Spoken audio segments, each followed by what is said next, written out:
Gimana? Wong itu dulunya itu sopir bis di Arab, namanya Syekh Abdul Qadir. Nama itu nggak boleh pakai Syekh, itu nggak boleh. Wong Syekh itu gelar. Ini karena bapaknya kepingin dia jadi orang hebat saja, maka ditambahin Syekh.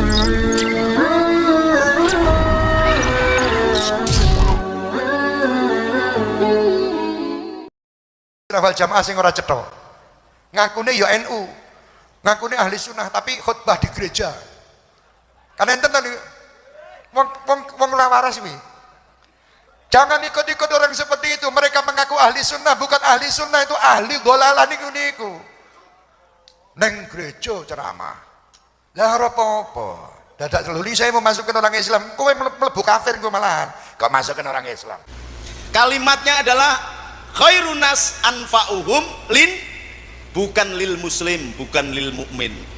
Maka ketika engkau berdakwah kemana-mana, masuki gereja, masuki vihara, kuil, gelandangan, bawah jembatan, datangi mereka.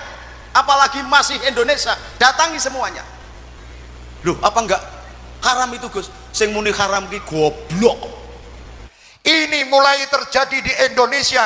Orang-orang yang mengaku dia orang-orang hebat, orang-orang liberal, orang-orang yang mengatakan semua agama itu sama, orang-orang yang mengatakan semua agama itu sama, Tuhannya sama. Loh, kowe nek semua agama sama mlebu Nasrani rong dina ngono lho, mlebu Hindu rong dina padha. Iki wong-wong sing uteke rusak bisa. Dan itulah orang-orang katanya ahli sunnah. Ini toleransi, ojo melu-melu. Terutama orang-orang Jawa Timur. Saya ahli sunnah wal jamaah, saya pula mustasyar NU. Tetapi saat ini banyak orang-orang NU yang otaknya sudah mulai dirusak oleh orang-orang luar, yang mereka mengatakan semua agama sama. Mereka dakwah di dalam gereja, bukan dakwah, mereka justru menghina agama Islam di depan orang-orang kafir. Hati-hati. Ini mulai banyak orang-orang yang mengaku NU tapi rusak nih. Saya tidak peduli dia kiai apa habib ora mudeng. Siapapun yang melakukan seperti itu, ojo dicedai, didoi. Mereka penyakit-penyakit yang ada di negeri ini, mereka yang akan merusak bangsa kita dengan dalil toleransi. Sebenarnya mereka tidak toleransi, justru mereka menjual agama-agama Islam kepada agama-agama yang lain dengan mencari duit. Tergantung amplopnya biro. Loh, Qur'annya kan mengatakan bahwa orang kafir itu tidak mungkin, Gus. Sawaun alaihim andartahum annam tundirhum la yu'minun. Dikandani enggak kandani padha ae. Ning kowe wis ngandani apa durung? Sudah memberitahu mereka atau belum? Kalau belum, kok kamu juga sudah mengatakan bahwa mereka tidak mungkin percaya? Belum tentu. Sayyidina Musa itu diperintah oleh Allah. Apakah Allah tidak tahu bahwa yang namanya Fir'aun itu tidak akan masuk Islam? Apakah tidak tahu? Tapi kewajiban kita atas manusia menyampaikan dakwatul Islam kepada siapa saja. Nabi Musa dan Harun diminta untuk datang ke Fir'aun untuk menyebut la ilaha illallah. Orang-orang gelem tidak masalah, tapi sudah disampaikan. Anda tahu nggak bendahara PBNU yang namanya Dr. Haji Bina Suhendra itu adalah anak pendeta Katolik, keturunan Cina, direktur Buringer Kimia Farma, Papros direkturnya utama, Cina presiden mahasiswanya, Cina Katolik di Jerman. Tapi saya datangin, assalamualaikum Mas Bina, saya ajak ngobrol sampai kepada menjelaskan Allah dengan mekanisme hukum fisika, hukum kimia. Saya jelaskan tentang hukum antariksa, saya jelaskan tentang hukum begini. Lalu masuk Islam, sekarang menjadi bendahara umum, pengurus besar Nahdlatul Ulama se-Indonesia. Saya yang Islamin.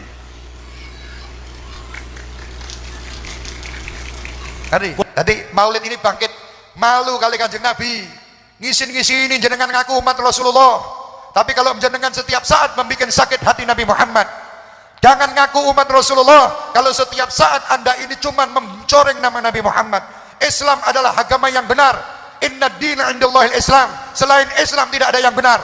Kami orang Islam mengatakan bahwa agama hanya satu, Islam. Lain agama bukan agama saya. Lakum dinukum waliyadin. Dalam urusan rumah, dalam urusan negara, dalam urusan tetangga, kita wajib bertoleransi. Kalau kepada tetangga yang non muslim, kita wajib bekerja sama-sama mereka. Seandainya mereka miskin tidak bisa makan, wajib kita bantu. Dosa nek orang ngewangi wong kafir. Tetangga kita yang kafir lapar kudu diwangi, ora didongake mati. Wis kafir tak dongake mati, dosa malah. Itu toleransi boleh. Tapi kalau toleransi ngisi neng gereja, kok pastor kon ngisi neng masjid Jumatan sisan. Pastor yang bernama Muhammad Ali, enak sing ngono. Lho ndak apa-apa, semua agama sama. Lho wong edan to.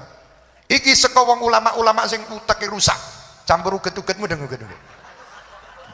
Kuwi nek ditokok ning nggon banyu kuwi bocor halus. Kluthuk suwi neh, kluthuk iki rusak wong-wong kaya ngono ketoke kaya ulama tapi merusak bangsa. Makanya titip-titip ten pondok-pondok yang bagus. Tempat Kiai Bolkin ini Masya Allah. Dan di sini ada pondok-pondok banyak luar biasa di Gresik. Semua pondok-pondok yang di Gresik insya Allah bagus. Yang penting ahli sunnah wal jamaah. Ahli sunnah wal jamaah yang milih. Semua orang muslim mukmin itu tidak semuanya baik. Gimana? Wong itu dulunya itu sopir bis di Arab, namanya Syekh Abdul Qadir. Nama itu gak boleh, pakai Syekh itu gak boleh. Wong Syekh itu gelar. Ini karena bapaknya kepengen dia jadi orang hebat saja, maka ditambahi Syekh Abdul Qadir. Wong jenengan kok insinyur, kayaknya enggak, sekolah dulu dapat gelar insinyur. Ini enggak tahu-tahu namanya insinyur, namanya doktor begitu. Yang masuk gereja cari uang, ulama cari duit, utekin jeblok. Lho wong Gus Dur itu yang ngajarkan. Yang mengajarkan Gus Dur itu adalah Rasulullah. Rasulullah malah masuk ke rumahnya orang Yahudi yang matanya buta, mengajarkan moralitas agama sampai kemudian masuk Islam.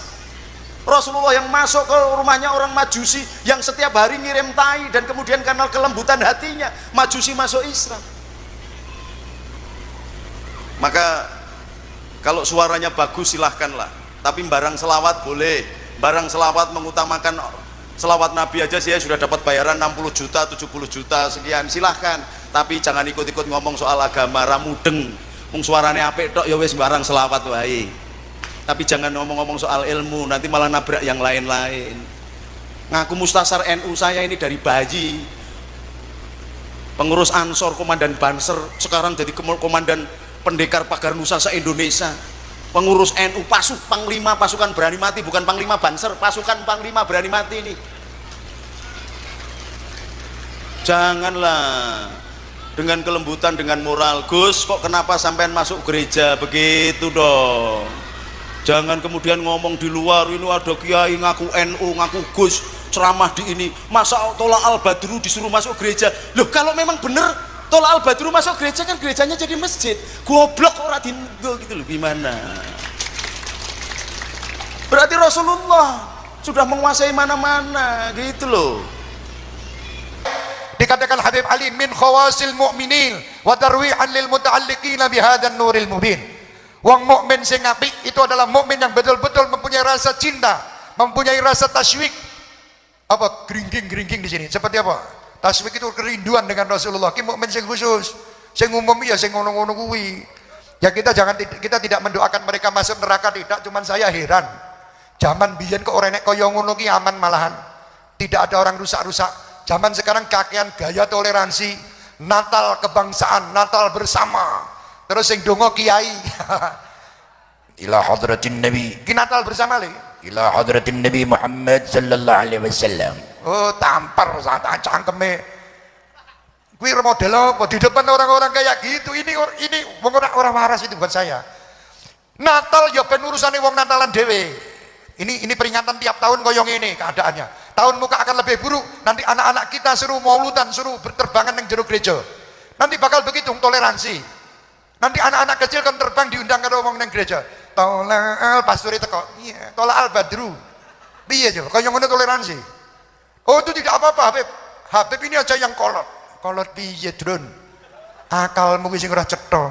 Agama mbok dolanan ngisi-ngisi ini. Aja ngaku wong Islam dan jangan ngaku kiai ini arep ngono. Nek kowe arep ngono wis malah ngaku wong biasa wae. Ini mulai dirusak. Soalnya mau merusak bangsa kita ini sulit. Sing dirusak ulama-ulama esek. Sing bangsa kiai apa Habib ini sing jenggote loro-loro sik dingungane. Sing siji ngamukan, nggih. Sing siji ngamukane ngamukan sing keliru. Ngamuk keliru itu apa? Sing dadi teroris kuwi lho. Yang satu kelosen toleransi, nganggo surban, nganggo imamah. Ladies and gentlemen, wah, I am you same apa? Bahwa kami adalah manusia, Tuhan kami dan Tuhan Anda satu. Kami tidak ada perbedaan dengan Anda. Tidak apa-apa, memang kafir kowe kok, tidak ada perbedaan. Jangan ngaku Islam, apa nek ngaku Gus? Aja. Gus apa? Gus Gombal kuwi. Nggih. Jangan aku Gus, kaya ngono, jangan aku Habib, nek memang kaya ngono. Tutupen wae Guse, tutupen Habibe. Itu berani mati. Maka jangan dengan kekerasan. Ngomong Gus kok awakmu kok ceramah ning gereja, takon dong. Jangan ngomong di luar.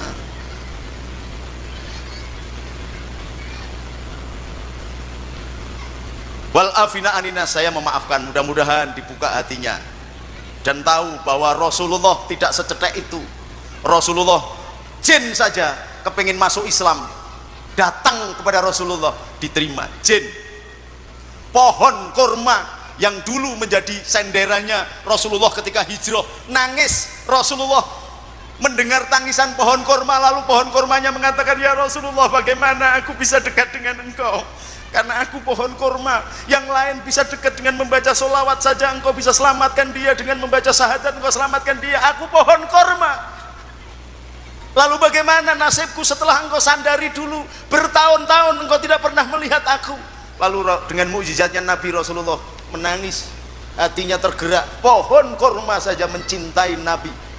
Maka Rasulullah juga memperlakukan pohon kurma sebagaimana manusia. Baik, kalau begitu wahai pohon kurma, ayo ikut kepadaku. Jalan, lalu dijadikan tiang rumahnya Nabi. Tiang rumahnya Nabi itu yang sekarang menjadi Raudhah. Di situ ada makamnya Sayyidina Abu Bakar, Sayyidina Umar, dan Rasulullah Muhammad SAW. Di Raudhah itu ada tulisan, Bainal baiti wa mimbari riyadin min riyadi jannah.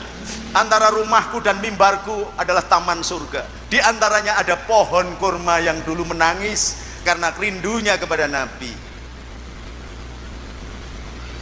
Kalau sudah menangis rindu kepada Nabi berarti cinta. Kalau hukum cinta sudah berlaku, maka yang lain tidak berlaku. Loh, terus bagaimana Gus? Itu mencapai hakikat apa makrifat apa syariat? Saya nggak urusan makrifat, hakikat apa syariat. Pokoknya kalau engkau datang mencintai Nabi, Nabi akan datang merengkuh engkau, menggunakan tangannya untuk menyelamatkan engkau. Contohnya adalah seorang ibu ketika dia punya bayi, bayinya ngompol apa, bayinya dibanting apa? Dibanting enggak? Karena apa? Karena cinta. Engkau menggendong anak kecil, seorang bapak menggendong anak kecil, kemudian kakinya nendang wajahmu, anakmu kamu kampleng apa enggak? Karena apa ini? Karena cinta. Maka kalau engkau datang dengan cinta, ngaji enggak mudeng, fasih enggak, khusyuk apalagi, poso enggak bener, amal enggak tahu, tapi kamu datang dengan cinta kepada Nabi.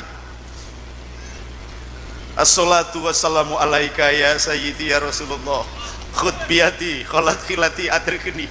Ya Allah, berikan sesuatu dari tangannya Nabi sendiri. Maka seorang yang gagah, jagoan, panglima, bajingan sekalipun, ketika datang ke depan makamnya Nabi, pasti ambrol pertahanannya, dia akan menangis. Lalu sampai di situ dia keluar, ditanya kenapa engkau menangis? Enggak ngerti. Kamu berdoa apa? Enggak ngerti. Cinta menghabiskan syariat apapun, bahkan cita-cita doa pun engkau lupa segalanya. Tetapi bahwa engkau tidak berdoa karena cintamu kepada Allah dan Rasulnya, bukan berarti kamu tidak berdoa. Oh, ini hukum cinta. Maka kalau mencintai semuanya jadi jalan pertobatan. Tapi kalau engkau getak-getak, orang nggak mau. Berapa pendeta Cina, pastor-pastor yang saya Islamkan, saya nggak pernah cerita, tapi bisa datang ke pesantren Abdurrahman Wahid. Kita tunjukkan akhlak yang baik. Rumah saya nggak ada pagernya, semuanya bisa masuk, yang namanya pesantren Abdurrahman Wahid. Semua orang bisa masuk, bisa makan minum gratis. Berangkat umroh ongkosnya nggak cukup mangkat. Rumangsane aku ki sugih gitu. Ya ono wong Lampung sing mangkat urung lunas ngono kuwi. Ora apa-apa. Tapi karena cinta, jadi semuanya jadi baik. Maka jangan hancurkan cinta yang sudah ditanam ulama-ulama bangsa Indonesia ini, baik yang Habib atau yang tidak Habib. Jangan dipisah belah. Kita tetap mempertahankan NKRI bukan karena kita mencintai NKRI, tetapi NKRI menjadi sebab kita diangkat oleh Allah menjadi orang yang beriman. Hubul waton minal iman.